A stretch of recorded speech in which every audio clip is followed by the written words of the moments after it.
pleasant good evening to you wherever you may be. Welcome into the Midstate 48 presented by Miracle Auto Group. We're off and running on this Wednesday night of week 1 of the high school football playoffs around the state of Tennessee.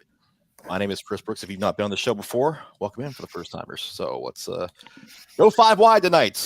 Liked it so much, we decided to bring him back. KJ Harris is back with us after his debut performance in the scoreboard show Saturday. So KJ, good evening to you. Hey, everybody. And Joe, Cam, and Scott, the usual suspects, are all in rare form as usual. Yeah, we're here. Yeah, we're here. Yep. I'm only here because they made me. You're here Hi, so Matt. Only here so I don't get fined. Take the Marshawn There list. you go. All right, guys. Knockout. We know we're all more excited than that. Right? Oh yeah, yeah. We're withholding it. We're withholding. We've reached the knockout stage of the season, and now it's one and done for everybody. So, welcome to the playoffs. It's about time. Yeah, you say that, but it's going to go like that. Yeah, this season really flew by. I mean, I can vividly remember everything I ate and did week 1 at this point, I feel like. So, I mean, it's been a fun ride, though. It's been a really exciting season. As crazy as it is, I think we did well with our picks for the most part this year, gentlemen. And we won't talk about Reggie until later, but still. We'll have to. Yeah, it's crazy to think about, but 4 weeks from tomorrow, we will be in Chattanooga watching state championship football. Yep. And that is both exciting and depressing. All at one time. Yeah. A little bit, yeah. Scott? But there's a lot of work between here now and then, right? Yeah, plenty to get to, and we start eliminating half the field Friday night, and we'll let the cream rise to the top. Let's talk about last Friday though, real quickly, because the various sidelines that we were standing on, a lot of jaws were dropping again. Over at Oakland, Riverdale does the deed and gets it done against the Patriots, and then you have that big blowout at Mount Juliet with Green Hill lambasting the Golden Bears. Yeah. Scott and I were at Brentwood. Brentwood won 17-0 against Ravenwood in a game that they were really never in. That was never really in doubt. From the first time Brentwood scored, you're like, oh, well, here we go.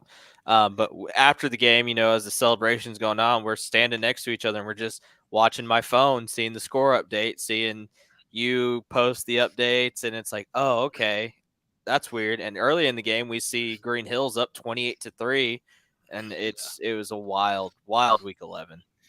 In between, Joe would show me a score, or I'd go over and, hey, Joe, did you see? Yeah, I've already seen it, Scott. And it was just constantly, we were like, oh, we're gonna have to apologize to somebody this week. We were hardcore scoreboard watching on Friday. Yeah, I think the two most used adjectives for the year showed up big time in week 11. That's wild and wacky, and that's exactly what we got last week. Some surprises, some disappointments, some great performances that got some teams into the playoffs. That Green Hill team didn't necessarily have to have a win to get in, but the way it turned out, they had to have the win to get in, and they got it in a big way. And then Oakland and Riverdale, to beat a man, you got to beat the man, and Riverdale did beat the man in a great comeback fashion. What a great play by Braylon Vanderbilt. Minute and a half to go. If you haven't seen it yet, check out our YouTube page. Chris got a great shot of that. Slowed it down for you guys. Where you can get a nice shot of that as well. Yeah, it felt like slow motion when he made that catch, and then we just decided to slow it down a little bit more, so it actually was. But one of the best plays I've seen in a long time, given the situation. What I saw was some teams take destiny into their own hands. Siegel takes destiny into their own hands and gets into the playoffs. Some would say upsetting Rockville. Green Hill, Cam, you mentioned, not waiting to see and back in, they take, matters into their own hands and manage to get in. You see a lot of teams doing that this season, and those are teams that turn out to be dangerous teams sometimes because they're gaining confidence when they do that. KJ, what about you? The only thing that really impressed me last week is Riverdale. I mean, we talked about it at the 7-on-7 that we hosted at Riverdale when Riverdale beat them. Yep. And I've said it since then that Riverdale, if anybody's to beat Oakland this year, it would be Riverdale since that day. Yep. This is a Riverdale team that is built unlike others we've seen in the past where, they have the defense with the Caleb Herrings, the Elijah Herrings, Alex Mack, all these guys. But now they have a really good defense because they have a really good offense that can put up a ton of points, and that defense can fly around and do whatever. KJ, I saw them at the 7-on-7 as well, and they beat Oakland there. And look, I mean, we put out our state title predictions this week. You can check them out on 615preps.com. I picked Riverdale to win state just because I think this is a team that's built to beat the likes of Oakland, the likes of Bradley Central out east. I think they could give any team a real good shot. I know Germantown beat them early in the year, but that's a different team at this point. So I really like this Riverdale team, and last Friday night kind of proved it. Yeah, let's talk about those predictions for just a second, because 6A is going to be fascinating to watch given everything that developed even over the last week. I mean, you look at, obviously, Riverdale over Oakland. You got Bradley Central out east. Maryville's a 4-loss team now, but you can't really count them out because Maryville. I will. Right. And then on the western half, you've got Brentwood and Germantown seemingly heading for bigger things, and it could be chaos. I was kind of not impressed, but shocked by all your guys' picks outside of Scott, because Scott's the only person that picked Oakland. And that one, when I saw that, I was like, oh, okay. I mean, you guys, I think all three of you picked Brentwood over Oakland. I picked Riverdale over Brentwood. Scott, you did Oakland over Brentwood, or Oakland over Germantown. So, Oakland will watch Oakland run through the table now and make us all look dumb. But I mean, if there was every year where it would happen, it could be this year. Yeah. Oh no, absolutely, it could happen. That's the wonder of 6A. I think that's what Chris was getting at. Is that, I mean, really, there's no one team that you can really point to and say, this is the team. Anybody can. Yeah. It's a case where anybody that gets hot at the right time could absolutely win this thing. You can make it 5 to 6 teams here, and it's all about matchups. Yeah, Chris, we were walking to the car last Friday, and I looked at you and I said, I kind of think Riverdale is probably a better suited team to beat a Bradley Central than Oakland, just because of the matchup athlete to athlete.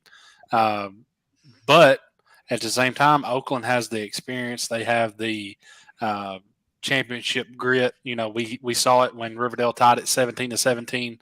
Offense had sputtered the whole second half, and they put together a drive. They went right down the field and scored like what championship teams do. Unfortunately, defensively, Riverdale made them pay and decided to go for the win on the road like they should have. But yeah, 6A is wide open. The wild card here, and Scott, you've been on their horse all year, and that's Cadero Walker at Germantown, because that dude is a stud of a quarterback. And, if they are able to knock off a Brentwood team, it could be a really fun 6A final. Is there a more complete team than Brentwood right now, though? No, that's why I picked them. It's hard to argue against it. Yeah, it's hard to find a weakness on that team or point to a game where one certain part of their game let them down. It seems like they perform at a high level in all phases of the game. They really haven't had that meltdown yet. But again, we don't know what's coming around the corner. Cam said it. It's matchups. They are the one team that doesn't seem to have had matchup problems yet. Yep. It's playoffs. But it could be out there. Yep. Yeah, their body of work, is, probably insane. Top in 6A. Beating a 5A Henry County team that's, got a great chance to make it to Chattanooga. Beating Brentwood Academy. Yeah, I know Brentwood Academy finished 1-9, but that is a outstanding offensive football team, and to hold them to 18 points is a great feat. Hendersonville. beating a Centennial team that's also has a chance to make it to the finals in 5A. I mean, their body work is, right there. I don't think anybody's body work is better than theirs. And they, as you said, Joe, they can do it all: offense, defense, special teams. They're just solid all the way around. My final prediction was them 24-21 over Oakland. If Oakland is to make it back to Chattanooga, they have a chance. They would have to run the table against a Riverdale and more than likely a Bradley Central team, which is doable for a team like Oakland. But when you go through games like that, you tend to get a little banged up. And just like what Cam said, Brentwood's resume is just it's stacked. I mean, like he said, they've beat the Henry County, they beat the Siegel, they beat the Brentwood Academy, and that last year their offense struggled a lot more, and then they got Baylor Hayes, and he turned it around. And then I think that's a great show of leadership from him, honestly. Yeah, he and Braden are two of the best leaders I've seen or heard this year. I mean, you listen to those kids talk. They don't talk like high school seniors. They talk like somebody that's played 4 years of college ball. It's impressive. Yeah. If you've not seen our interviews with Baylor Hayes, you can just call him Coach Hayes at this point. Yeah. Honestly. I got a nice comment from T Banks that says Pearl's on that level. And he's absolutely right. I mean, we've only been discussing 6A in this part of the show, but we talk about Pearl for sure being on that level and being on another level. Honestly, I mean, we are called 615 Preps. We could talk about Pearl, but there's not really anybody else we could talk about it that in that group. Who else in the discussion? Nobody. There's some East Tennessee teams that could be playing Pearl, but we are 615 Preps. So I don't recall everybody's pick, but did anybody not have Pearl winning in 4A?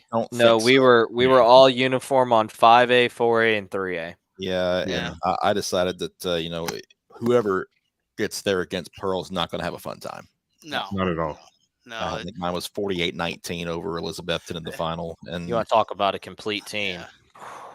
Yeah, that's a team that actually could compete with a 6A team. Oh, easily with that offense and that defense. They arguably beat the favorite to win Division II AA as well, knocking off CPA in week 2. Once again, we'll plug it again now that we're talking about 4A. If you want to see our predictions, go over to 615preps.com. Joe wrote up a nice little article detailing our state championship game predictions. I think it's a good time to roll into our Players of the Week presented by Miracle Auto Group because we just mentioned Pearl Cone and they've got a finalist here. So let's check these out for week number 11. Brendan Ains from Page had 9 tackles, 4 tackles for a loss, 2 sacks, had a pick 6. They knocked off Nolensville 45-14. Green Hills, Canaan Burrows, 11-17 passing, 198 yards, 3 touchdowns, 8 carries, 57 yards in a score. Hawks won 35-3 at Mount Juliet. DCA's Mitchell Carey, 20-26 through the air, 260 yards and 3 touchdowns. Also ran for 2 more. Wildcats beat Nashville Christian 35-17. FRA's Ty Clark III, 235 yards and 4 touchdowns on 18 carries. They won at Pro Prep 48-6. Lipscomb Academy's Jackson Kilberg, 27-39 passing, 330 yards, 4 touchdowns, and they beat McCauley 34-28. Summit's Mason McElhaney, 127 yards and 3 touchdowns on 25 carries, also threw a TD pass. They beat Independence 32-17. And we mentioned Zion Simpson-Smith from Pearl Cone, 142 yards rushing, 3 touchdowns on just 10 carries, had 10 tackles and 3 quarterback hurries on defense. They beat Marshall County 42-17. All right, after all of that, let's get to our votes, and I'm going to start with Canaan Burrows simply on the premise that, as Cam said earlier, Green Hill wound up meeting that win. And I had that about a 14-17 point Mount Juliet win coming in here, and they win by 32.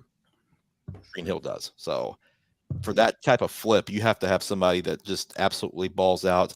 I'm gonna throw Green Hill a bone hill and go with Burrows just because I was shocked by it, and he was a big reason why I was shocked by it. Scott's going with Zion Simpson-Smith. Yeah, aside from really contributing on offense with the 3 touchdown scores, he rolls it over, and on defense he gets 10 tackles. I mean, that's a complete game. I mean, you take either one of those stats, and that's a pretty good stat line. You add them both together, and to me, that is an exceptional performance Joe went with Brendan Ains. Yeah, I have a bias towards the kid I saw in person. I'll be honest with you. I mean, I saw Ains dominate in the region championship. Very emotional senior night, and he just comes out there, balls out. If he didn't have the pick six, would I have picked him? Simpson Smith or Jackson Kilberg probably would have gotten my vote. But Coach Rathbone gave me some crap for not putting him on my all 615 team, and he proved to me why I should have. Kid's dominant on a really good defense alongside Eric Hazard and those guys, and he really impressed me for Thursday night. Cam comes up with Mitchell Carey. Yeah, I mean, I don't think there's a guy that's been on our list more this year than Mitchell Carey. Been a really proficient junior year for Mitchell Carey. Over 2,000 yards, a guy that could be considered as a Mr. Football semifinalist, possibly. I know he didn't make our top three, but was definitely in the conversation. 5 touchdowns, heading into this game for seeding against Nashville Christian, and Jared Curtis, the number 1 ranked quarterback out of the sophomore class. And, Mitchell kind of got overlooked a little bit, and for him to come out and have that kind of performance was a great bounce back for him and DCA, and a huge win to get the 2 seed. So I went with Mitchell Carey. We're going to save KJ for another week. He'll have a vote starting next week with the playoffs beginning this week. So he's going to get to be spared this week from any anger from anybody else about voting. So the fans' vote is Kanan Burrows. Green Hill showed up in droves to vote for their guy, 36.4% of a lot of votes this week. So more than a third. And that's going to lift their guy, Kanan Burrows, to our Player of the Week award presented by Miracle Auto Group. So congratulations to Mr. Burrows. We'll slide over there and hand off some hardware here very, very soon. So yeah, sophomore Kanan Burrows. Yep. Yeah, so he could add a few more before it's all said and done. We got some good sophomore quarterbacks in this state. This sophomore class is really talented. Yeah, it's something that really already making big strides so far. It's 2025 is looking like a special year. Time for our line of the week. And we had 5 finalists this week between the East Nashville defense that held Stratford to 167 yards of offense and sacked their quarterback 5 times in a shutout win, 35-0. Gallatin's offense, 509 yards of total offense, 316 through the air and 193 on the ground. And they needed every yard to beat Lebanon 32-30. Green Hill's defense held Mount Juliet to 12 yards rushing and 4 first downs in that 35-3 win. NBA's offense held the ball for nearly 35 minutes against Brentwood Academy, 4-7 on third down, 2 of 2 on fourth down, had 206 yards rushing, and they won 24-21. And then Westmoreland's defense held Trousdale County to 78 total yards and 5 first downs with a forced fumble and a recovery in that 37-0 win. Cam, sorry. No, you don't want to hear that, but it is what it is. Just make sure you rub it in.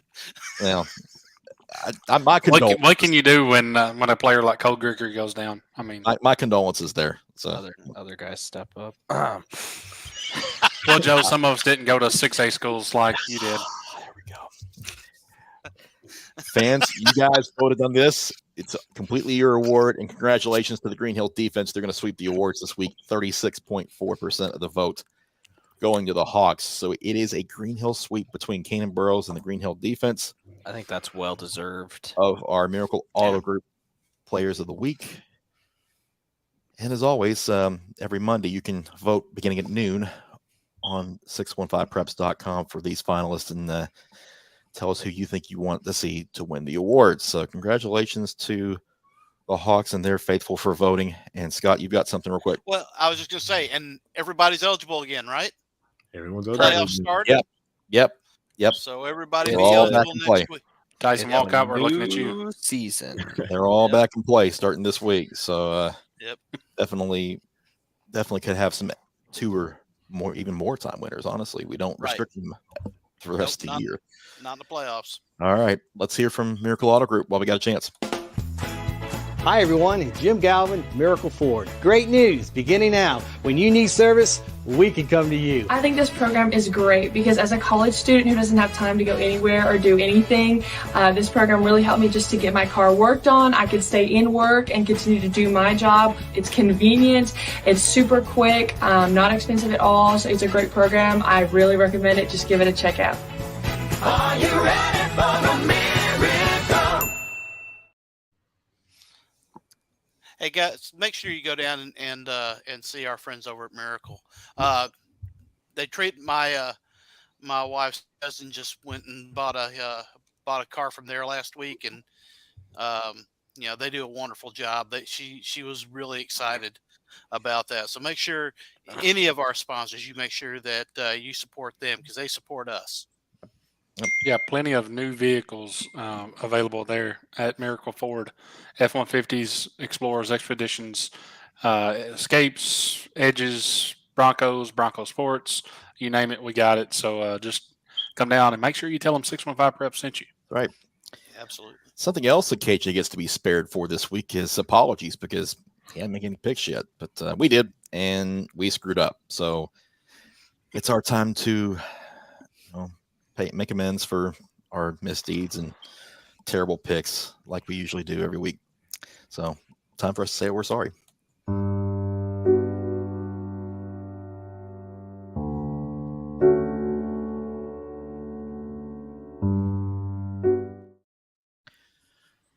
Cam is going to apologize to Riverdale. I'm saving his for last. Scott, I want you to go first. Just because. Yeah. So You're number one. There you go. You're the best actor of our group.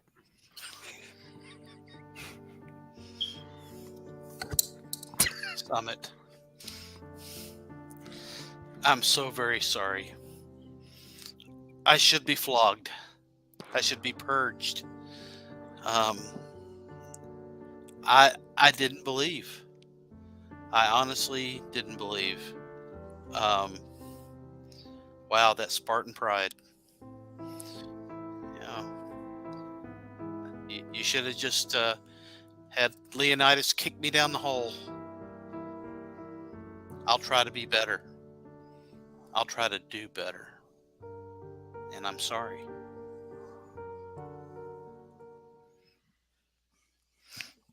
Every week. The glasses. Yeah. Take a moment to appreciate that. God, as soon as he took the glasses off, I lost Mean it. it, guys. You have to mean it. I had to go on mute and I started laughing. You gotta mean it, guys. It's gotta be from here. I'm gonna let that marinate for just a minute to appreciate that. That was good. Good ham spoils quickly. You better move on. Fair enough. Joe, that means you're up next. Green Hill. One could say you're our biggest winner this week. Athlete of the week, line of the week, and you get an apology from me that actually I mean it. I told Scott, I saw the score at half where you guys were up, and I was like, man, I feel like I deserve to give you guys an apology because I thought you had no shot. Just kind of Jekyll and Hyde at times this season, and you came out, proved me wrong, and proved your Kings of Wilson County. And Coach Crouch, Christian Capozzi, all those guys over there, I'm sorry.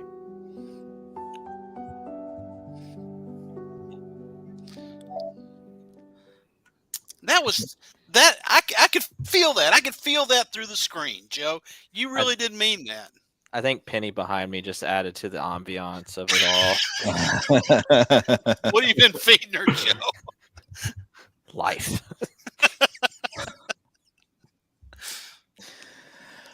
I'm going to take a little bit different approach this week to this apology because there are more than one team.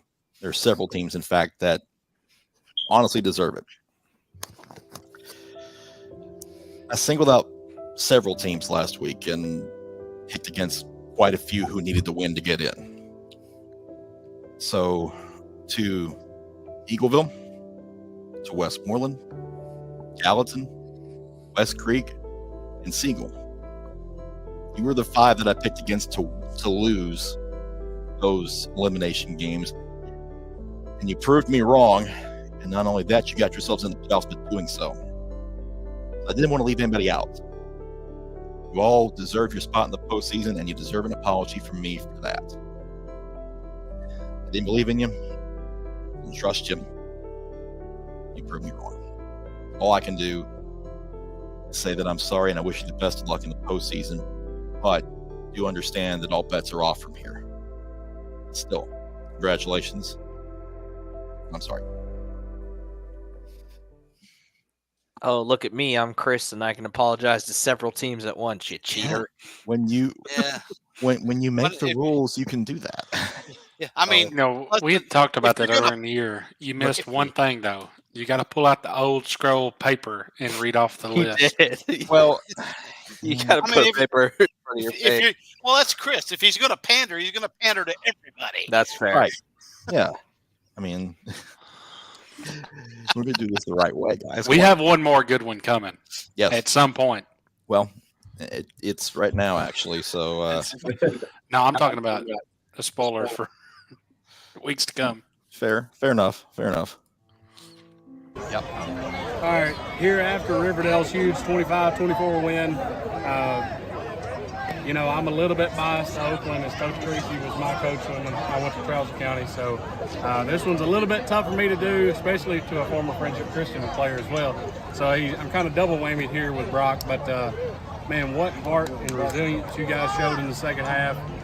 This is not as hard as it could have been. I apologize for picking against you guys. You guys showed championship resound coming out of half, down 17-0 and winning the region. Thank you. Thanks, buddy. Yeah. God, that was the perfect game for Cam to go to. It was. Yes. Was it not? It was. Cam, are Yeah. you okay? You had Yeah, to I'm do, good. You had to do that, and Trousdale got bounced. That's just a rough Friday. It wasn't as bad because I knew the Trousdale thing was coming because I called it before the game started. Even though you picked him, but okay. In fairness, he did say that to me. I'll back him up on that. He said he had a feeling, and he was right. So, no. Again, Brock, how Brock took that apology is how it should be. That was good for him. Exactly right. Yeah. Kudos to him for having the sense of humor and the He, creativity. he messaged me the next day, just typed out, ha ha ha ha ha. I just love the confidence that he was prepared. Oh yeah, With yeah, the cat. With, Yeah. Extreme confidence. yeah. with the warrior Reggie. There you go. Warrior Reggie. That's it's well done. I mean, you can't ask for much more than that. I mean, No. somebody leans into it like that. Yeah, that's done. So take note, kids, because you have the bar is set very high for you now. Yes. Very, very high. So, whoever we will be at, maybe pull out a live cat. I've already been told that Reggie's not traveling, that it will stress the heck out of him, and I've got the scar to prove it. Nice. Ooh, That's why I don't have cats. same. That and I'm allergic. Well, my landlord will not allow them anyway. So, there's. The king of picks himself, Reggie. Yep. Yeah. Well, it's getting about that time to start picking some games again. Let's hear one more from Miracle Autograph before we do, though. Hi everyone, Jim Galvin, Miracle Ford, your Ford dealer in Gallatin, Tennessee since 1980. Great news, beginning now. When you need service, we can come to you. Our mobile service van comes to you wherever you are. Whether you need oil change, lube, routine maintenance, warranty, filters, wiper blades, batteries, bulbs, recalls, and more. Visit our website or call us now. Are you ready for a miracle? Shout out to Christian Capozzi. He just texted us too. Said apology accepted. So yeah, appreciate y'all watching tonight. And Thanks, Christian. yeah, for sure. I'll see you on Friday. KJ. Yeah, I already warned him. I'm looking in your background right there. We having some sort of little inception moment going on here because I see myself. Oh, you just gotta, make sure everything's going on the stream on the side. I like it. I respect it. That's committed to the brand, folks. I mean, it's can't argue that. What we can argue though is some of our picks from last week, and it's time to show those numbers, I guess, because we're like that. Oh, we apologize again. I say I'm not sorry for my record. I was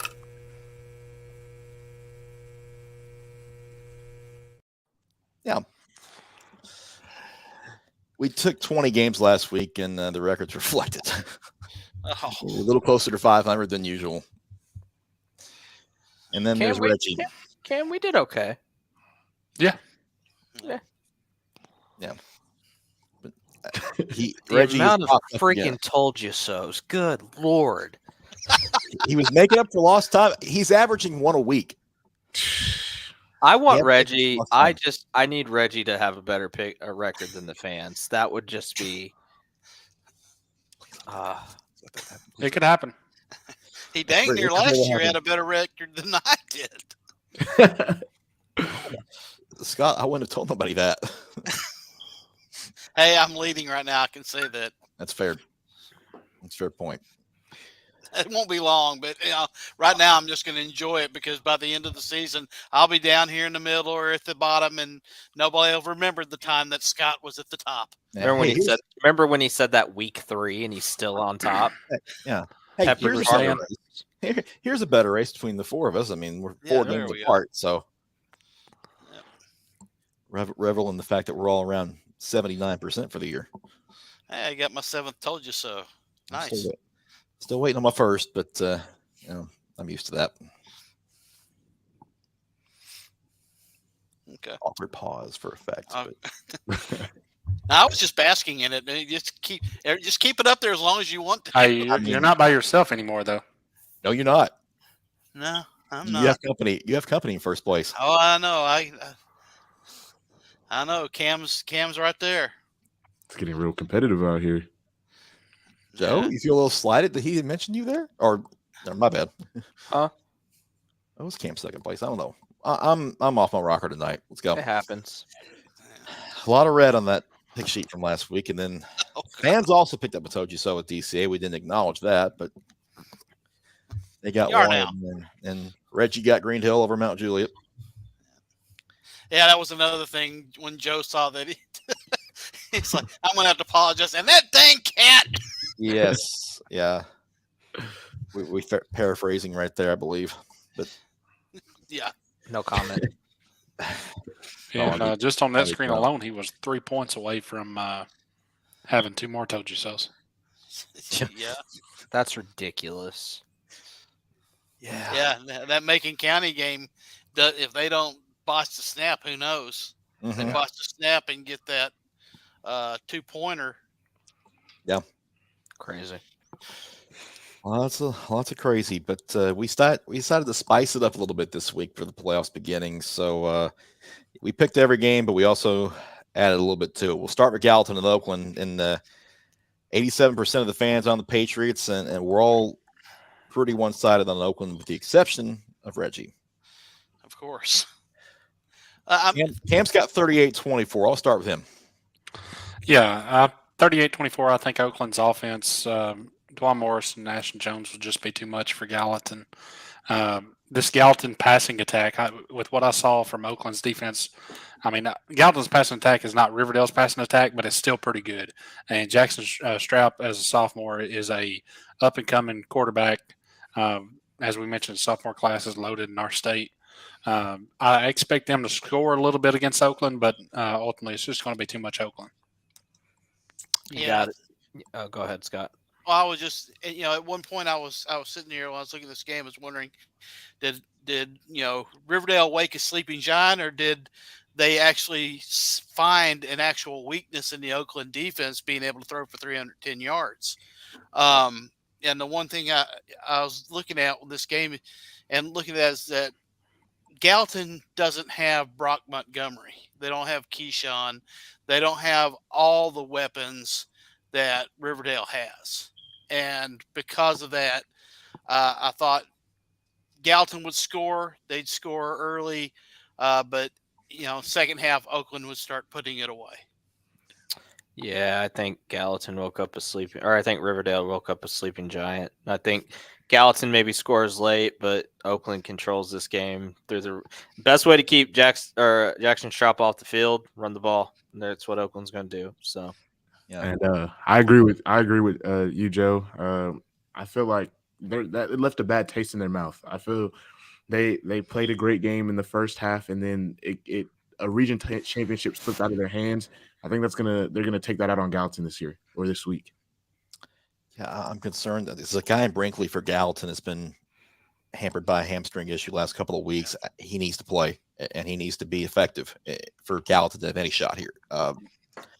Do you think I agree with what Matt says in our chat? He says that Gallatin's got to be, or Gallatin keeps it close until the third quarter. I certainly agree with that, but I do think that Oakland defense gets a little sharper in the second half, and they don't have a repeat of last week. They win by 17. So. Or they lose because Reggie picked them. I mean, whatever. And there's that. I'm just going to say last week made 2 huge calls from Reggie, both against Oakland.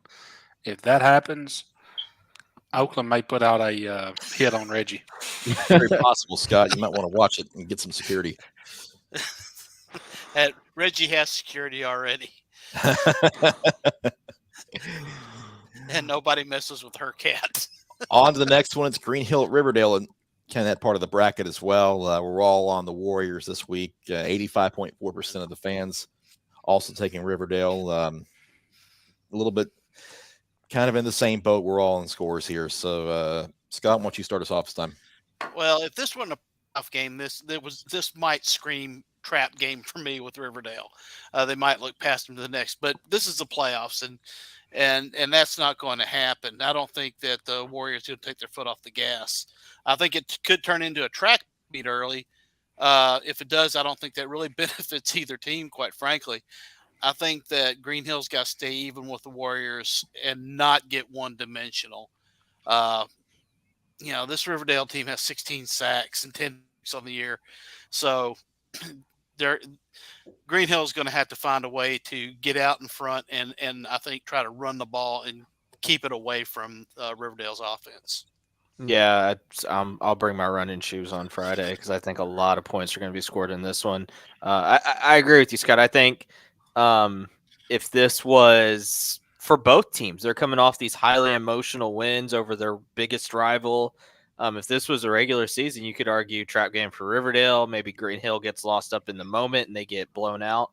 I think this is close for a little bit, and then Riverdale just kind of they have a little bit too much for Green Hill in the end. I think Green Hill's time is coming. Riverdale's time is right now, though. Yeah, I mean, perfect way of putting that, Joe. And ultimately, I think Green Hill probably jumps out early. I really do. Just based off of in the past with what we've seen with Coach Crouch, may see some trick plays early on in that game. He's definitely not a stranger to those. If that happens and they were to get up early, Riverdale showed last week that they will not panic. They didn't panic against Oakland. They're not going to panic against Green Hill. So ultimately, I just think Riverdale is too much offensively. One matchup to watch in this one, huge matchup for junior Aaron Mattingly with Green Hill, as he will more than likely be guarded one-on-one by Jalen Thompson. So it's a great opportunity for Aaron Mattingly to prove that he is a Power 5 tight end prospect, which I do believe he is. But ultimately, Riverdale's just got too many dudes. Yeah, we talk about a lot about running the ball, controlling the clock. The more important thing for me, limiting Riverdale possessions. I mean, you don't want them to have the ball 9 or 10 times Friday night because that could turn into 14 extra points against you. If you can hold them to 4 possessions in the first half and stay close, and then this thing could be competitive into the third quarter. But that's a mighty big if. But with a Riverdale team that is going to be on a major high coming in after knocking off Oakland and really on a mission, honestly. And just like I don't think anyone will be surprised. I mean, if Mount or Green Hill stays in it late. I mean, they have the firepower to keep up with Oakland.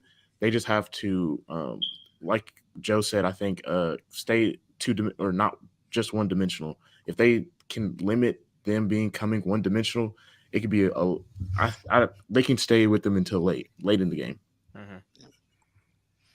We'll jump down to 5A for the next one. Hendersonville travels out to Munford for that first round matchup. 82.2% of the fans say the Commandos will come back with a win. I tend to agree, and Joe does too. So, Joe, why don't you start us off here? Man, I think this could be game of the night. I think that's Munford. They're explosive. They put up a bunch of points. you kind of look at how these two teams have played this year and look at the records. They both beaten a lot of teams by a lot of points, and then there are the losses. They gotten blown out in both their losses. So I think this is going to be a really fun game. I think Mason Baker, this game edges on him. If he is healthy, I think Hendersonville wins. If he's not healthy, Munford could run away with this game. I don't know why. I have a weird feeling about this game. I think Hendersonville wins a really, really close one. Yeah, I kind of right. too. I think it's you said Mason Baker, and we know what Mason Baker has, but the two transfers, Riley and Cooper Jordan, I think are the wild cards for this Hendersonville offense, and I think that's what really makes them go. One of them plays receiver, one of them plays running back. Both of them really athletic. Long road trip from Hendersonville down to Munford. I got it a one-score game, and anytime that it's a one-score game, one or two mistakes could be the difference in the game. Well, I think that when HHS plays teams that score a lot of points, they struggle a little bit. They struggle getting it rolling on defense. They struggle getting it rolling on offense. But like we've talked about earlier, Mason went out against Beach early, came back in, and he couldn't get it done against Beach. He went out against last week against Henry County, and they stopped throwing the ball. They started running it, and a lot of people will just stack the box in those situations. And I think they have to. That's the definition of being one-dimensional. And I think they got to limit that in order to get it done. But I just have a weird feeling about this Munford team. Scott, you're on mute. Sorry, the phone was ringing and I had to get that. So anyway, you want a coaching name? How about Steve Calhoun? That's the head coach for Munford. That screams high school football coach. Yeah, Munford's got a pretty good team. They've got a good 6'2", 190 Jordan Bell, several Division I offers, good quarterback, dual threat. They've had a lot of talent transfer in this year. Cobbs, as a wide receiver, is already committed to Washington State. They got a wide receiver cornerback out of Briarcrest. Ty Stark's a good running back at 204. He's a beast to bring down. I think this offense may just be too much for Hendersonville to keep up with, especially if Mason Baker is less than 100%. If he is, then I just don't know that Hendersonville can put enough points on the board to keep up. Yeah, great first-round matchup here. I just wanted to add Hendersonville losses to Brentwood, Beach, Henry County. Munford losses to a 10-0 Southwind and an 8-1 Los Angeles. So, great first-round matchup. I think Hendersonville's played a tougher schedule overall, though. That's why I ultimately picked them. I think they're a lot more battle-tested because you take away those two games Munford lost, they haven't really played anybody. So this team draws a couple of parallels to me from a team I covered 10 years ago in Hendersonville that didn't quite win its region, had to go on the road to Memphis for a first-round playoff game. It ended up in the Blue Cross Bowl 10 years ago, ultimately falling to Maryville. But the last time Hendersonville had to go out to Memphis for a first-round game, they won it and came back and had a deep playoff run. Can they do this again? Possibly, but it just feels kind of the same way for me. So Hendersonville fans take a little solace in that because otherwise you're going to have to worry about a potential shootout Friday night between those two. They can't let Munford score 30 points and win the game. It's just not going to happen. If they can limit the points, they put a fighting chance out there. Yeah. Yep. Right. Independence and Smyrna in 6A. Smyrna, we won that region over Antioch a couple of weeks ago, and then Independence goes and loses to Summit last week to draw up in the 4 seed and sets up what's a very interesting matchup, guys. Yeah, and I think our picks are pretty close to the way this is going to go. The three of us that picked Smyrna, 21 to no more, right around 20 points, and the two that picked Independence, mid to upper 20s. So I think that's pretty imperative of this matchup. Yeah, it's hard to get a beat on the Eagles. They beat Page. They flat out dismantled Beach at home, and then they lose close at Ravenwood. Then they lose to Summit. Yeah, you just don't really know what you're going to get. And Luke McNeely wasn't quite healthy. With Smyrna, you know exactly what you're going to get. You're going to get good, solid defense. And in the case like this, where you got a team that's not quite, that really has been inconsistent, and you have a team that is solid defensively, give me that solid defensive unit every single time. Consistency. That's word. That's it. I mean, I'll take the team that's been consistently really good on defense the last 5-6 weeks over the team that's really struggled to get anything going on offense. This game's at Smyrna. I think that's going to help. If this is a low-scoring game like Smyrna wants it to be, I don't see how they don't win it. Independence has really struggled these last couple of weeks. The Brentwood loss, it was shocking how lopsided that game was, and then last week to lose to Summit the way they did, they just kind of rolled over in the fourth quarter. That doesn't bode well going into the postseason against a really tough Smyrna defense. I'm still not high on this Smyrna offense at all. Really? I don't think they can score. I don't think they can score enough if they need to. That defense is great. They've proven it in the second half of the season, but I'm ready for that crash and burn to happen for them. And it's going to happen one of these first 2 weeks. And I thought this was the wrong matchup for them. And it's now Luke McNeely's health is going to be important. He wasn't exactly 100% last week. If he's closer to that, I do like Independence here, but Smyrna can obviously win this game, but it's going to be a short stay for them in the postseason, I believe. Loudon at Macon County down in 4A, and a long road trip for Loudon to go up and play this first round game. And we've all sided with the Tigers in this one, 81.1% of the fans, and we're all in Macon County here. Yeah, Loudon has a good running back, Gavin Devine, but they've run most of their offense through, but he got banged up, I believe, last week.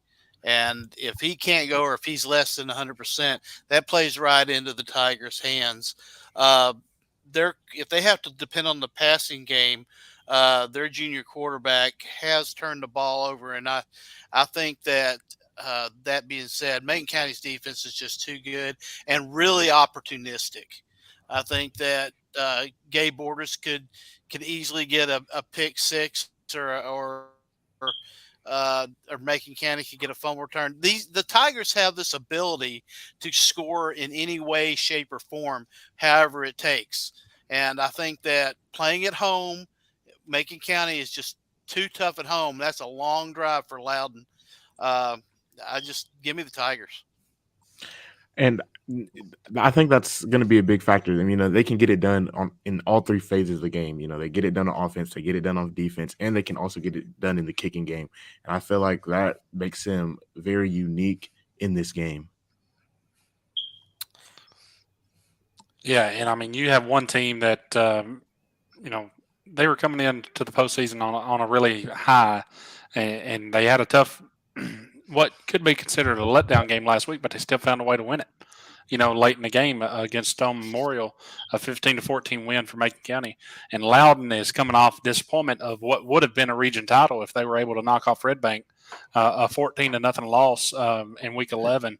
So this game will be competitive, and Loudon is typically a tough team to put out in East Tennessee, but it is a long road trip, and we've been saying it all year about this is Gabe's week to break out. This is Gabe's week to break out. There's no reason to hold him back now. Yeah, if you haven't seen the call last week by Jacob Vincent at the Upper Cumberland Reporter for the end of that Macon County Stone game, highly recommend it. It was what a finish. You got one team riding the high after a huge win last week. The other team really let down in that region championship loss. Long bus ride. Gabe Borders, I think, puts on a show here, but Loudon too good to really make it that bad of a game. I think Macon wins by 7. One of the reasons why Gabe Borders may not necessarily have the numbers he did last year is because they haven't needed him to. Zach Borders has come back and played well for them. Luke Gammon's been able to spread it around a little bit in the passing game, and really Borders has just done what's been asked of him, and that's kind of just where he's good at. He's whatever you need him to be, whether it's in the run game and the pass game, or especially in the kicking game, don't kick to this guy. He's run back a number of kicks for touchdowns this year, and I think that's where this one gets away from Loudon. That he may house one and get Macon County a multiple score lead. So that's where I've got the Tigers in this one. Yeah. Nolensville at Tullahoma in 5A, and we're split here too. Cam and Scott are on Nolensville along with the fans. The rest of us are on Tullahoma. Cam, which starts up? Yeah, this was a tough one for me to pick. Undetermined on if Ty Collins will be back for this one or not for Nolensville. Made this one extremely tough. If Ty Collins is back, I like Nolensville by a couple scores probably. But the uncertainty that he is back, and if he is back, even that he's 100%. But I look for help me out, Joe Thomas, the running back. For who? For Nolensville. Zion Tomaska? Tomaska. Yeah. I think he has done enough this year to show me that Nolensville's rushing attack will be enough to slow this game down, and they win a tough, gritty defensive battle. I think this is, and I like you, Cam, thought this was probably the toughest game for me to pick. This game, Nolensville, I think they could win big. I think they could lose. I think they could lose close, but I think that it's all going to be on Tomaska. I really think that he is an exceptional back. If Ty Collins is back, I do, and that's kind of how I scored this out. Is if Ty Collins is back, because I think that 1-2 punch is difficult. Tullahoma's got a good defense, but I think that Nolensville can right the ship, considering what they went through last week. And if Ty is back, then they win this game. You want a hostile environment, go down to Tullahoma. Ask Pro Cone about that a couple of years ago. It's a hostile place to play in the postseason. This Tullahoma team really rebounded from a bad year last year. Ty Collins' health is the determiner. I don't know if he's, like you said, Cam, if he isn't even at 100%, that's not a good sign against this Tullahoma defense. They play fast, they hit hard.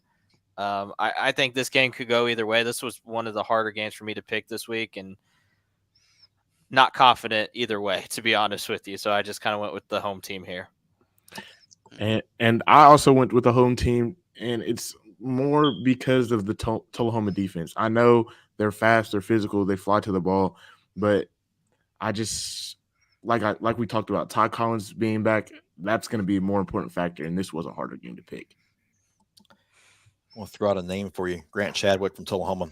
He's going to be potentially kicker of the year for Mr. Football. He's got enough range where you don't have to be inside the 20 to score. And I think he kicks 4 field goals and Tullahoma wins by 5. Yeah. Grant, if you want to, you can just come on up to Knoxville. Kid's got a boot. Rockville at Mount Juliet, a battle of two teams that went in the playoffs the wrong way last week. Rockville falls to Siegel in their regular season finale, slips to the 4 seed Mount Juliet in a game where they already had the region locked up. At Green Hill just bounces them 35-3. Both teams in here off those losses, but we're mostly siding with Mount Juliet except for KJ, and I'm going to let you talk about why you picked Rockville first. So I like Rockville. I like what they do on offense. I like what they do defensively. And I don't think they're a true 4 seed, if you guys get what I'm saying. Like, they can really get it done. And, they had a bad game. It happens, going into the playoffs. It's sometimes you don't play your best players. Sometimes there's injuries late in the season. So I'm not really looking so much into that. I'm looking into what have they done all season. And for me, I feel like they've been, what you're going to get from them all season, in my opinion. And I think if Rockville can hold them to under 20 points, they can get the job done. Yeah, I mean, I don't disagree with that. These are two teams that are limping into the playoffs. Mount Juliet more so than Rockville. Literally, Brendan Mayhew for Rockville got hurt last week. Their quarterback. When he's been healthy, man, he's one of the better quarterbacks around. But he's suffered some injuries the last couple of years. And then John Michael Crudup for Mount Juliet got hurt last week. Believe he's out for the year. But that's going to mean more carries for Harrison Edwards, and that's why I picked Mount Juliet. I think he's the difference in this game. Atticus Fiorita, if there's a backup quarterback for Rockville, that would scare me. Well, has the loss of John Michael Crudup really affected this team so badly? Because when they lost him, something happened with this team, or did the loss to Franklin just kind of really affect their psyche? The team that was so confident after beating Lebanon seems to have lost their offensive firepower in the last 2 games. They got beat on the offensive line as well. As far they only ran for net 12 against Green Hill. Of course, the good news for the Bears is the Rockets could either blast off or fail to launch. But both teams are making mistakes. I think Mount Juliet had like 13 penalties against Green Hill. The Rockets had like 14 for 111 against Siegel. So it's going to be interesting to see which team can overcome the biggest problems. But the Rockets have been turnover prone in the last 2 games, and that you cannot do against Mount Juliet. I look for Mount Juliet to win the turnover battle and in turn win this game. Yeah, Mayhew should be back for Rockville, but not sure if he will be 100% or not. John Michael Crudup being out for this Mount Juliet team is a huge blow. And yes, Harrison Edwards is a great RB2, if that's what you would call Harrison Edwards. He's more like a RB1B. But 12 yards rushing last week, that to me tells me that another person on that Mount Juliet offense has to step up, and that's Tyler Travers, quarterback. Somebody that at the start of the year was honestly being kind of softly mentioned to be like, this guy may have a Mr. Football type year. Mount Juliet turned into more of a rushing attack this year with a really good defense. And the best way to open up a rushing game is to throw the ball around. Now, that also is dangerous against this Rockville team because when Rockville's been good, they've turned their opponent over. And that opens it up. If Mount Juliet decides to throw the ball more, that opens them up to turnovers. But Mount Juliet playing at home, tough place to play. They edge out a close one. Rockville's been Jekyll and Hyde all year. I mean, you don't really know what Rockets team is coming out. And like Scott said, it's either blast off or failure to launch. And, you can't afford that this week. If they don't come out strong early on, Harrison Edwards is liable to have a big night. And for me, it boils down to this. It's just Rockville's been too inconsistent. And you can't have inconsistency when it's a one and done situation. And I'm taking, they've lost 2 in a row, but they're back at home. And I believe that Trey Perry will have his team hopefully in the right mindset to get ready and win a playoff game, because at this point you can't afford any other mistakes. I'm taking Mount Juliet here, but I don't feel confident about it, to be honest with you. Right. Summit and Antioch, could be a really fun matchup right here between these two. Summit in the 3 seed after knocking off Independence. Antioch was the 2 that come in after losing to Smyrna a couple weeks ago. And these two could put on maybe one of the best games of the night. Tell me we didn't go scoregami with the picks. No kidding. Well, when kids miss extra points and field goals are involved, you get some weird ones. Summit likes to go for 2.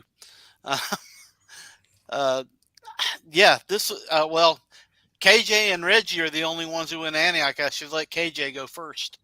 So I know that Antioch can score. I know they can get it done on defense, but I feel like if Antioch is going to win, they got to get some help from the special teams.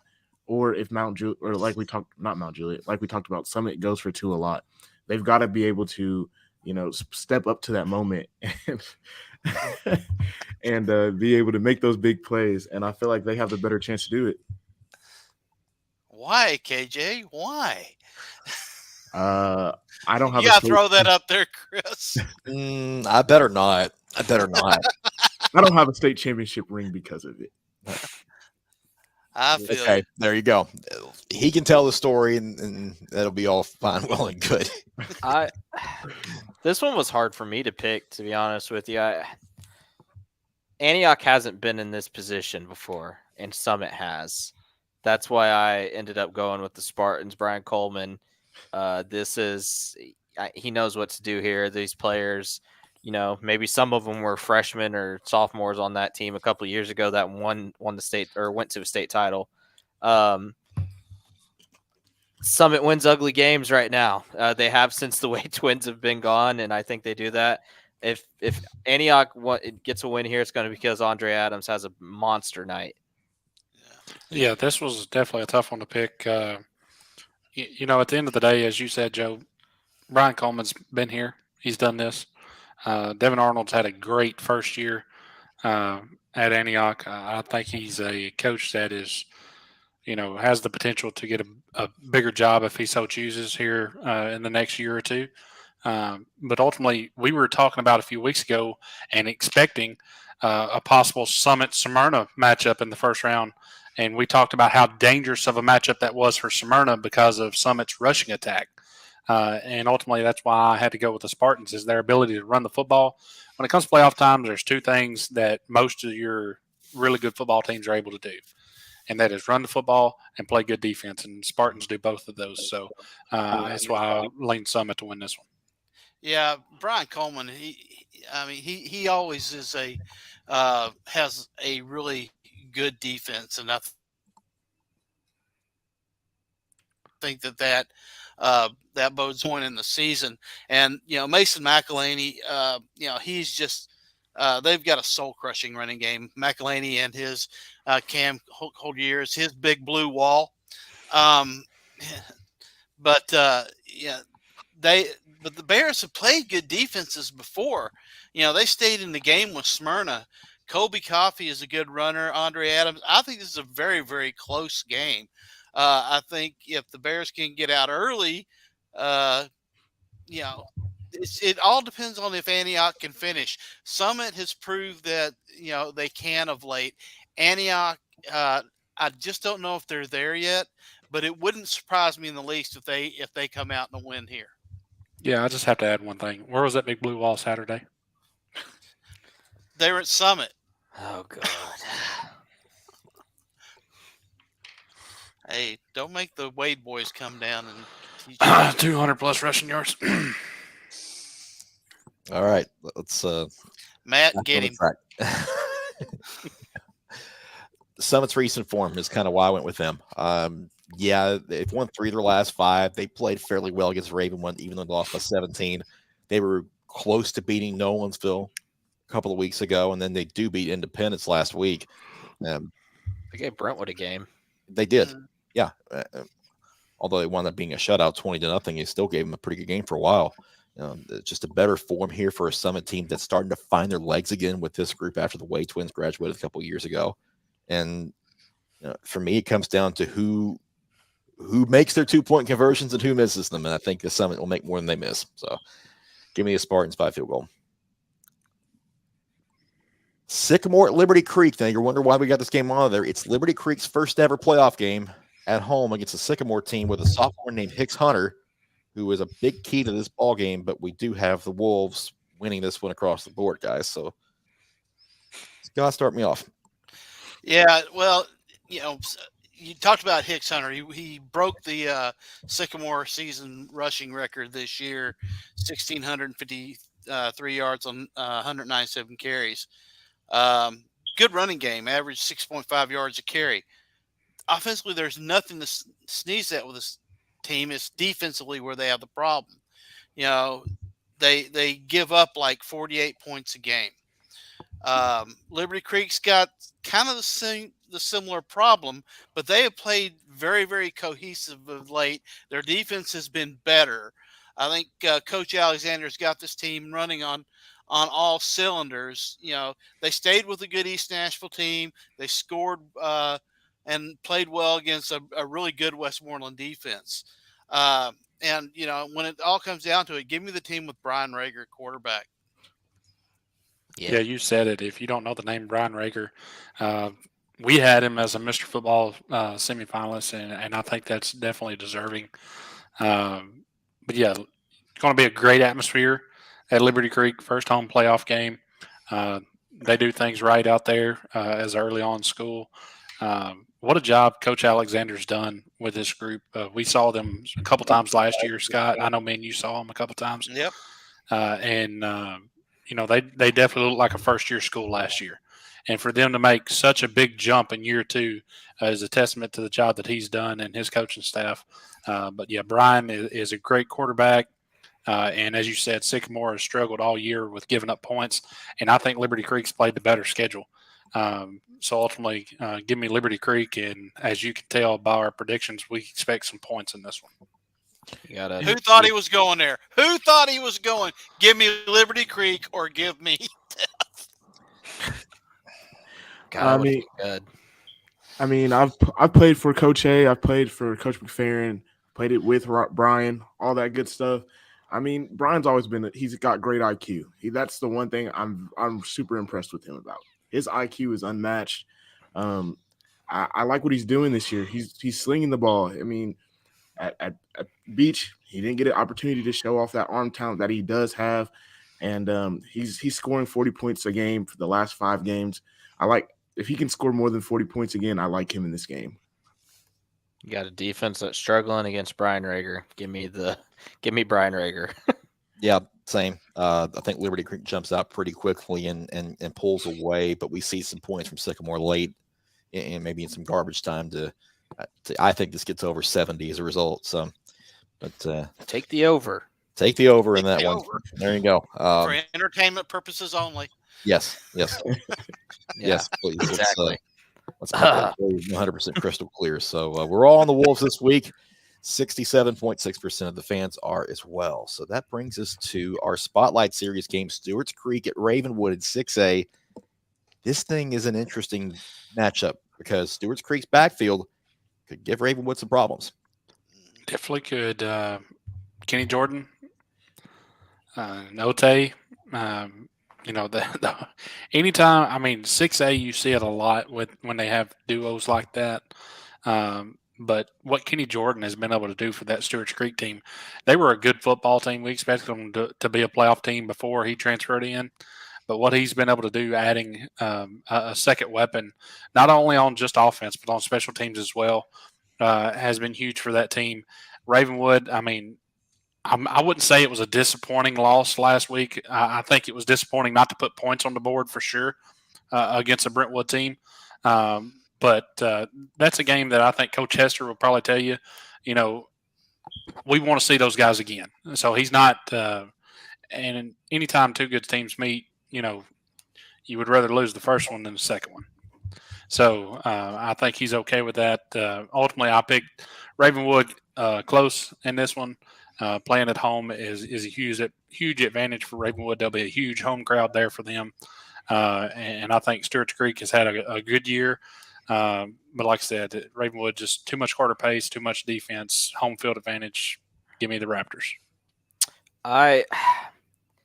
This one was kind of easier for me to pick, to be honest with you, because of last week. You look at it was 17-0 loss to a really good Brentwood team, but Scott, I don't know about you. I was impressed with the Raptors defense. I know Brentwood had the 2 scoring drives, but outside of that, they did not let Brentwood get going for the most part. And then offensively, they had a couple drives where they would get it going. They'd get a 4th down, or Brentwood would get a 4th down stop, and that would be the end of it.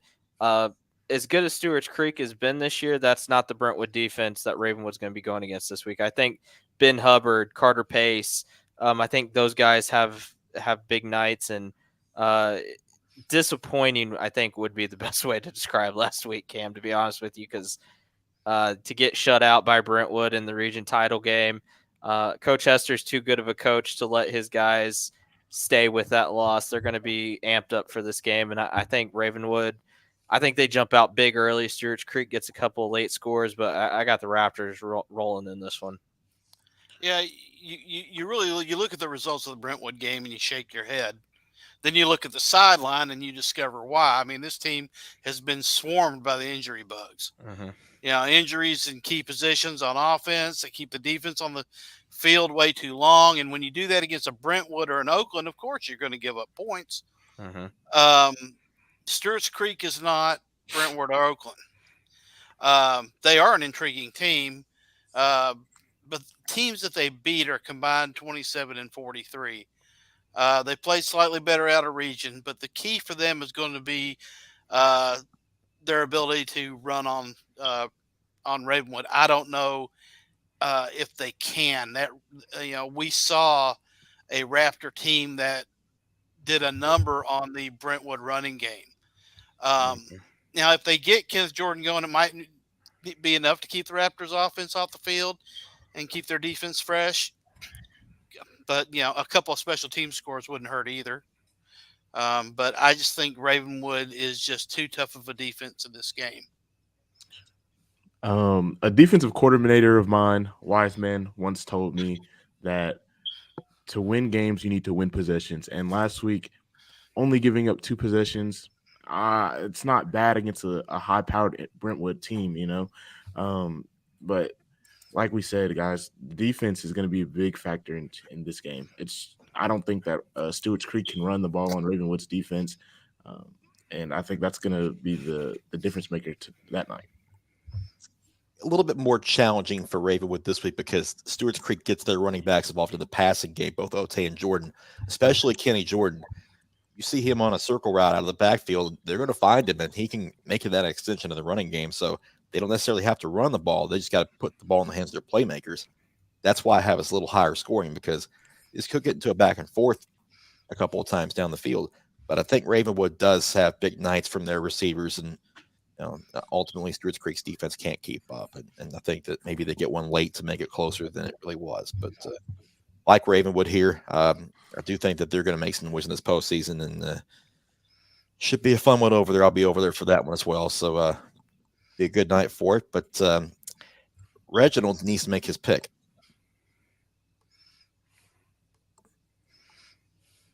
Does it look like a face of someone who is sorry?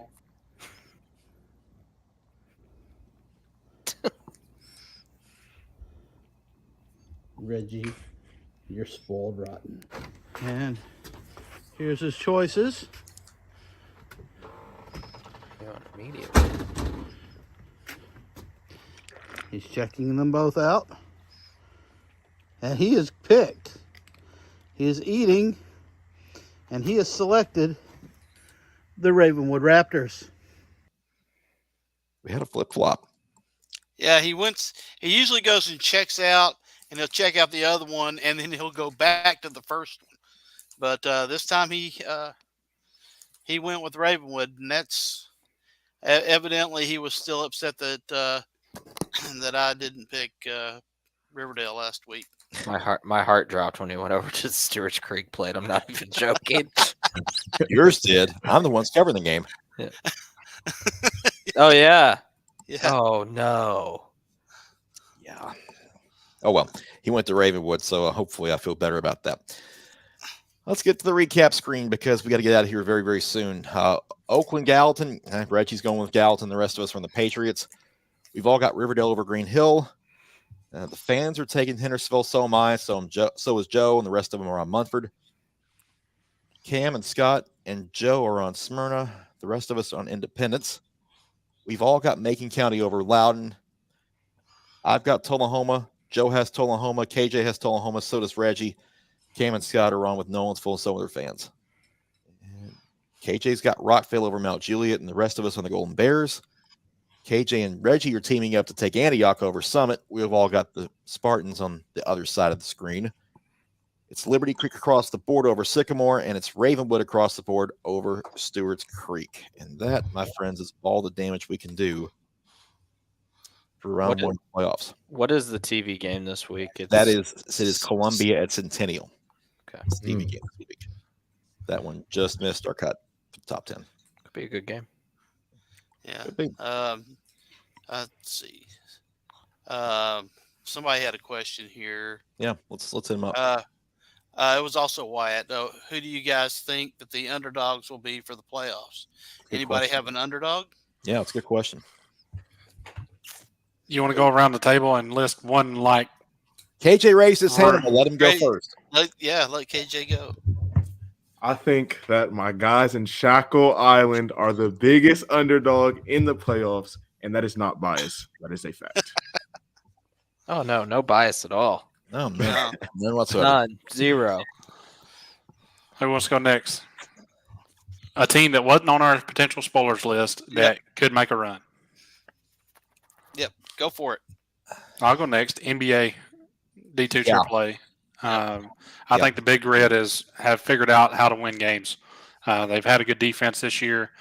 Brooklyn Davis with that Russian attack. I think if they can control the clock like they did against Brentwood Academy and keep the game in the 20s, the sky's the ceiling for the Big Red. Yeah, I could see that. Smith County. I think there's a lot of really good 2A teams right now, and nobody's really talking about Smith County. I think they got the kind of squad that you need this time of year where you can grind it out on offense and play physical ball defensively. And you guys, 2A is loaded. There are so many good 2A teams. It's going to be a really fun tournament. I hate to be that guy, but I'm going to be a homer for a bit. I think Macon County's an underdog here because they're going to wind up. I mean, they're at home the first round, but they'd have to go on the road to possibly on the second round. If they can get Red Bank, be a rematch from last year, right? Not? Yeah, and if they can get a rematch with Upperman, they got to go to Baxter, but they played them 14-7 the first time around, and Red Bank ain't got DeJuan Morris either. Exactly. I mean, I'm not that was saying a close game last year. I think Yeah. it was a 7-point game. Yeah, I'm not saying that they go beat Upperman, but they can certainly put a scare into them. Yeah. As far as DCA could be one of those ones. They have a tremendous offense. If they get out in front, they can put some. If you can't afford to have your defense lapse against them, and they very well could make a run deep into that and possibly wind up in Chattanooga. I can see it. I'm going to throw another one out there. Davidson Academy, the way that bracket sets up, because you're going to have FRA and CPA on the same side in the semifinals. Looking at a potential DA Boyd Buchanan semifinal, I believe, on that other side. That's the one big obstacle I think would keep them from Chattanooga is Boyd Buchanan. They would have to beat a Los Angeles team in round 2 probably, but that DA team that region has been really good this year. Yeah, it has. Probably easily 3 out of the top 5 in D2 AA this year. Yep. All right. I feel like I should expand on why I said Beach because I feel like everyone's thinking I'm a homer right now. Okay, it's okay.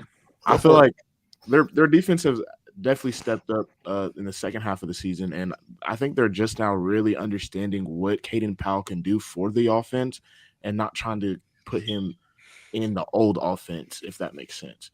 They use him on the ground game, and I feel like they're opening up the pass game to him a little bit more, and I think he understands, okay, this read might not be the best. Let me throw it to the safest route, because I feel like earlier in the season he was trying to force it into tight windows, and you can't do that in 5A. I feel like he's made that adjust from 2A to 5A a lot better, and I don't think they if they have to go see a Southwind team, I don't think they can beat them, but I think they definitely keep up with them and keep it a close game. Is anybody in 3A that's not Alcoa an underdog? Everyone. Is anybody not an underdog? Is that what you said? Yeah. I mean, because if that's the case, East Nashville. I would say Dyersburg. Other than I think Joe, you said they had an injury last week. I believe their quarterback got hurt. I don't know how serious it is, but I East Nashville. I know they've been to back-to-back state title games, and I think most of us picked them to make it, or at least KJ and I did. We're in sync here. But Cam and I got the bad news about Dyersburg about a day late. Joe sent that after we did our predictions, and we're like, "Oh, thanks for telling us." That was information I could have used yesterday. I don't want you guys to be right. Well, I think East Nashville. I mean, they have home field advantage through the playoffs. They didn't have home field mostly at all this year. That's going to be big, and you get guys. You get KJ Johnson running the ball on that turf. You get all those guys, Jordan Houston, flying to the ball on that turf. Yeah. They're going to be a hard team to beat at home in the postseason. They could potentially have 6 consecutive home games. They had the last 2 at home, and then potentially 4 more in the playoffs. So, not having hop on a bus this time of year is pretty good. Sneaky team in AAA that's not in our area is going to be Covington, a team that's used to making it to the semifinals. Made it a few times, and actually, I believe East Nashville knocked them off last year to make it to Chattanooga. They got a really good running back. So, and they played that Dyersburg team to a decently close game the first time around. So the Chargers could definitely be a team that could wind up in Chattanooga. The last team to really give Alcoa a game I know East Nashville's played them close, but Covington nearly beat Alcoa in 2018, I believe. So, but it's Alcoa's world, and we're just all living in it. So they decide to man up and find some tougher competition. That's the way it's going to be. Well, to be fair, they've played kind of a brutal non-region schedule this year, and it's mainly they have. But here's the deal: when has Alcoa ever went through a playoff bracket, not in the state championship game, a actual bracket where they have to beat a good team in round 2, a good team in the quarters, a good team in the semifinals, like they would if they went to 4A? If they went to 4A and they had to beat Elizabethton in round 2, they had to beat a Greenville in in the quarterfinals, and then had to go to Upperman and beat Upperman in the semis. When have they done that? They haven't. Would love to see it. Yeah, would love to see it. I mean, if they do lift another gold ball, it's going to be what, 10 in a row? 9. Might as well be 10. 10. I mean, they are pure dominance, but it gets to a certain point when it's not impressive anymore. Yeah. But what's the incentive? Honestly, what's the incentive? The incentive is proving that you're the best program in the state of Tennessee, regardless. If you have any pride about you'll move up. Well, yeah, but I mean, not. I mean, I know we got knocked out of the playoffs and our playoff streak's over, but Charleston County did it in 2002. I mean, I think this game it's advanced a lot. I don't think anyone's really. They just want to see how many rings you can get instead of what the competition is. I think Alcoa recognizes they're not the best team in the state when private schools like Baylor and McCallie exist, but if they can keep winning state titles, why would you move up? Yep. Exactly. That's my point. There's no incentive for them to move up when they can just keep on claiming they're the best. God, and I know that Lipscomb did this year, but it's rare. This could go into a different another 30-minute segment, but problem would be fixed if TSSAA knocked their classes back down. Well, that or without a system that forces you to move up. Can you imagine Alcoa and Pearl in the state title game this year? Oh my God! We should have 5 and 2. That's my vote. Yep. 5 and 2. 5 and 2, and if honestly, we mentioned that Davidson Academy team. If it was 5 and 2, that Davidson Academy team probably wins it all in T2 single A. Yeah, like they were before they moved up. Yeah, I was about to say. We remember those days, don't we, Scott? Yep. Well, yes, we do. Griffin Sweeney. Mm-hmm. Yeah. Yep. Had a question about Stratford. I know we got to get out of here soon, but let's hit it. I watched Stratford. The one game I did watch Stratford play that wasn't a scrimmage game was their game against East Nashville the other night, where East Nashville just took it to them. And my biggest concern with Stratford is their offensive line. Justice Law had no time to throw. He was under constant pressure. If they're going to make a run, they're going to have to find ways to run the ball and get the pressure off of Justice Law, and so they can throw that, so they can make a run and not just have defenses tee off on him. I mean, I think I showed you guys a clip of he dang near had his head ripped off, during that game, and it was it was brutal.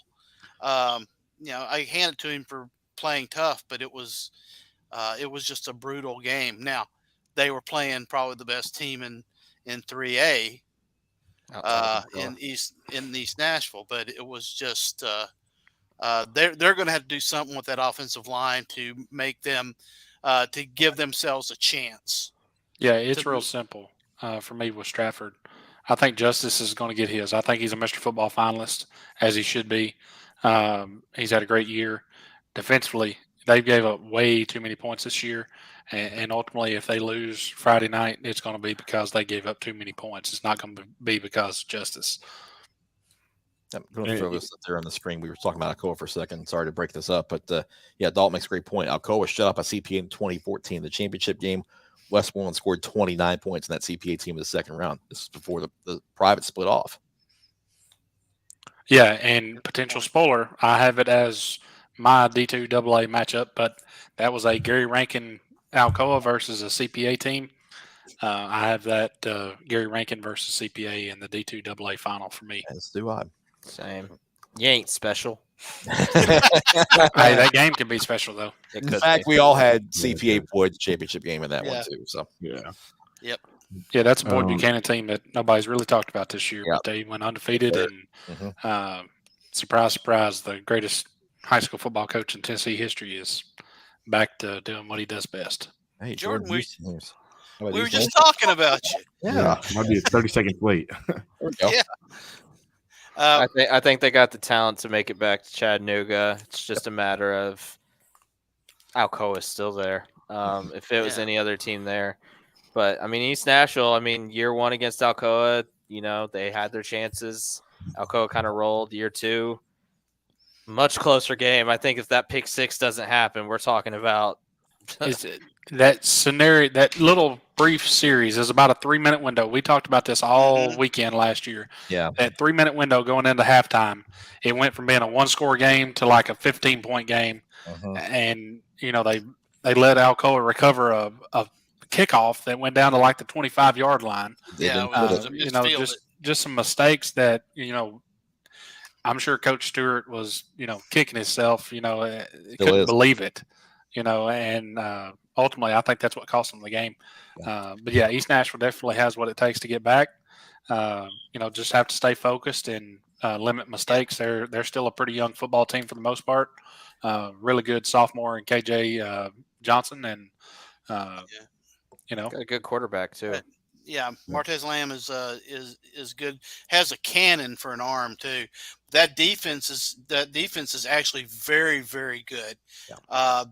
They have what it takes to get back if they can remain disciplined, and they can get out on teams and keep them there. I think that they can make that run, and we might see them for the 3 years in a row. Yeah, and they got a coach they believe in too. You can just tell. Oh yeah, absolutely. Yeah. And Bensie's watching. They have a really good defensive player too that we have up for Mr. Football that may have just commented on our show. Maybe they have possibly. They have, could be. They got the pieces. It's just Alcoa's there. Yep. Yeah. But I mean, in one team situation, you never know. Exactly. You never know. It's why you play the game. I mean, we all had Oakland last week, except the cat. Yeah. Yeah, I'll bring him up again. Yeah, Joe's over it. So we saw the damage she could do to Scott. So I'll fight him. You got two of your own. I do have a question, guys. Though last question. Justice Law has 1,965 yards. Do you guys think that he could get 35 more to break this season record? Oh yeah. First drive. Who they got first round? White House Heritage. I think I have them winning that game, so I would say yes. That game could very well turn into a shootout. Yes, it could. Yeah. You want to see our full picks, head to 615preps.com at 9 o'clock in the morning. We'll have every area game picked for the first round of the playoffs like we do every week. So. We are only doing scores for the top 10. Yep. So we will not have scores on there. It's a lot of work. So, we got to stop it somewhere. And we got to stop this show somewhere. So, we'd love to. Let's get one last word from each of you before we get out of here. KJ, I'm going to let you start us out. Just like I said Saturday, remember these are some of these kids' last times playing. Please act accordingly.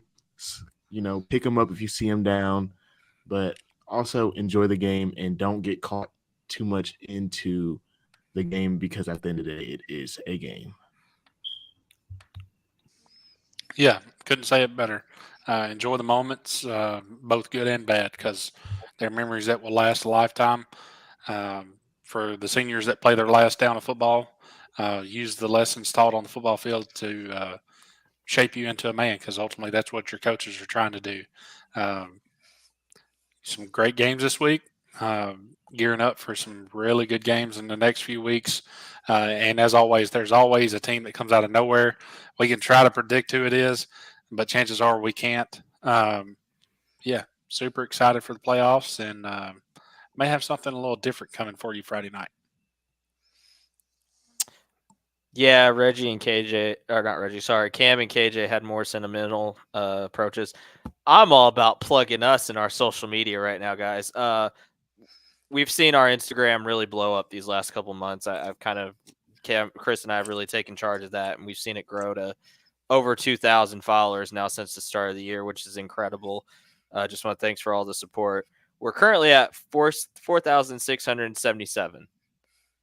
I think, look, it's ambitious. Let's get us to 5,000 by Sunday. Tell your friends, tell your family. If they have an Instagram account, tell them to follow us. If your grandma doesn't have an Instagram account, make one for her and follow us. We post all sorts of great stuff on there, including, our Mr. Football picks. Chris has been chugging away, making some great graphics. If you haven't gone and seen those yet, be sure to check them out. Let's get to let's be well past 5,000 by the time we get to Chattanooga here in a couple weeks. And again, thanks for all the support. We've seen a really big growth there, and it's been awesome to see. Yeah, on the same tone of here comes a commercial.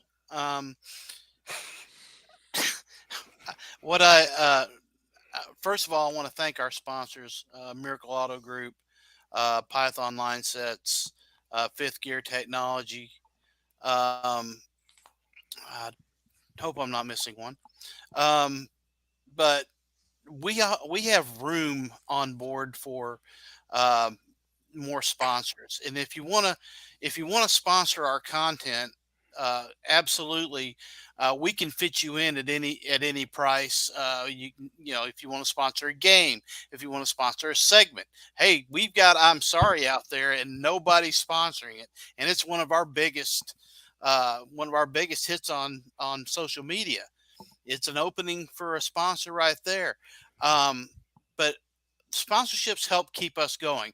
We are the only free. We're not behind a paywall. You get this content for free from us because we love to do it. But cameras, cost money.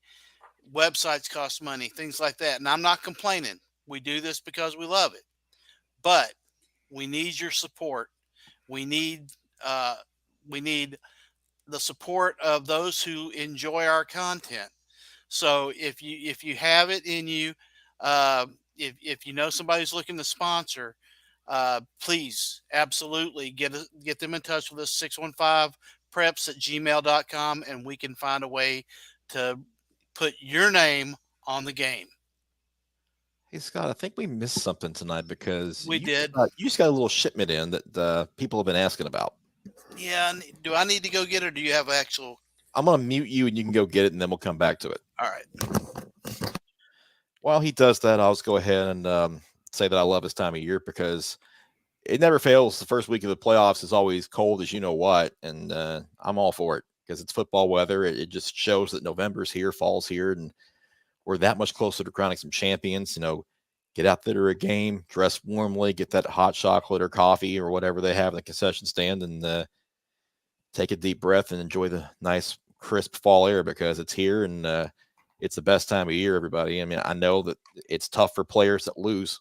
It's tough for coaches and families that lose, but these are memories that are going to last a lifetime. And quite honestly, we're just happy we're able to help document it and show it to you guys as well. So thanks to all of you for the support throughout the season. It's been a great year for us. We're not done yet. We still got plenty more to come, but certainly thank you all for your support. It's much, much appreciated. Now, Scott, I got to see exactly what you've come up with. Let's see. There we go. Well, there we go. There it is. Yeah. People have asked about Reggie stickers, and In fact, there These they are are. magnets. Magnets. These are Reggie magnets, and we have them for purchase available, $250 a piece. Yeah. I put the demo on the screen as well, so you can find us there at Pi 615 Preps. So if you want one, hit us up. We'll make sure to get one to you. If you see us out of the game, if you see Scott this week, then definitely hit him up because we'll have him with him. Yep, I will. I need one. Yeah, Scott, you will be at Summit Antioch? I will be at Summit Antioch. Yes. Yep. All right. Well, that is all the damage we can do for this week, everybody. Like we said, I think you're underestimating us. Maybe a little. Well, I'm not to be underestimated. No, but we filled out nearly 100 minutes tonight, and we don't normally go that long, so it was that good, and you all helped us make it that good. So, thanks to everybody who hopped on and stayed with us tonight, and we will talk to you 9 o'clock Saturday morning for a school board show where we will have highlights and scores from all the first round playoff games that we cover and everything around the area. So, until then, enjoy the week and enjoy the football Friday night, and we will see you all Saturday morning. Peace.